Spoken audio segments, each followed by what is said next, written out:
Parfois, on voudrait aller dormir, mais la vie personnelle prend le dessus en rentrant du travail.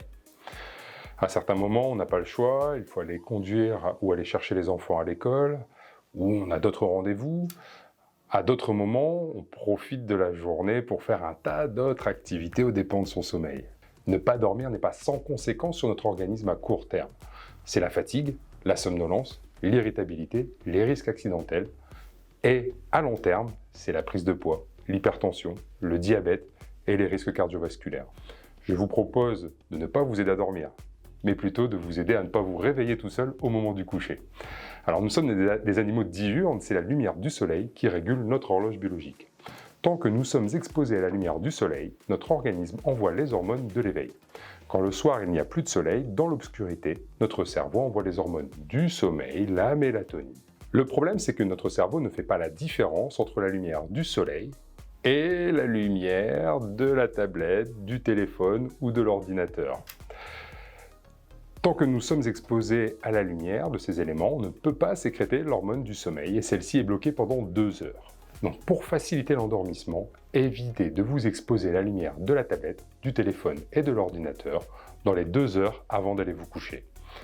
A l'inverse, si cela vous réveille, n'hésitez pas à vous exposer à ces écrans avant la prise de poste, le matin au réveil.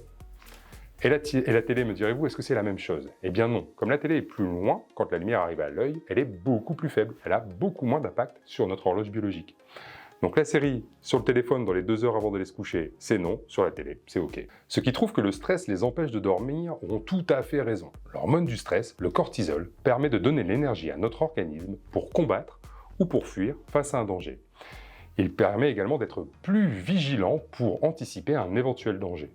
Quand on a l'énergie pour se battre, quand on est sur le qui-vive, on comprend qu'il soit plus difficile de s'endormir. Le travail posté peut être, pour certaines personnes, à l'origine d'une moins bonne adaptation aux situations stressantes. Il semble même que cela soit une motivation de l'arrêt du travail posté. Dans ce contexte, il est important d'apprendre à gérer son stress. Pour certaines personnes, elles évacueront en ayant une activité physique, une activité sportive. Pour d'autres, il faudra penser à faire l'essai de pratiques comme la méditation, l'hypnose, la sophrologie, la cohérence cardiaque.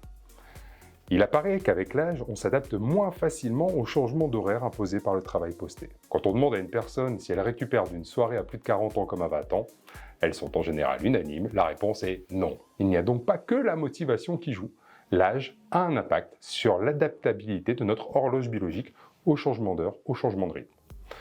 Une étude française sur plus de 3000 salariés a retrouvé que les troubles du sommeil liés aux horaires décalés apparaissaient significativement les plus importants dans la 4e décennie, et tout particulièrement dans cette étude à 42 ans.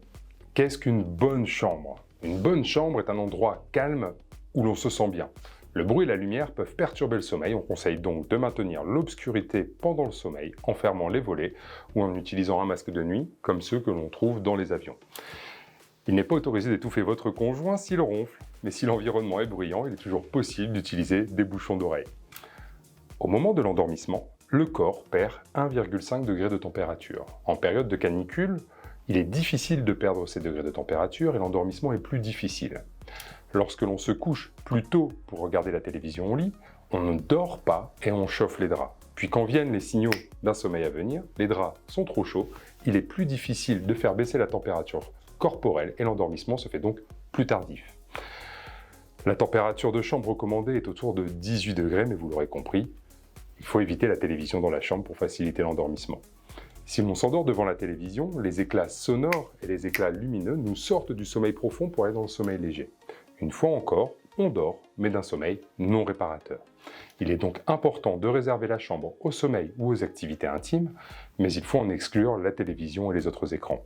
Il est recommandé d'avoir un oreiller et une literie confortable pour bien dormir. Vous pouvez trouver plus d'informations sur le choix de la literie sur le site indépendant de l'Institut national du sommeil et de la vigilance, l'INSV.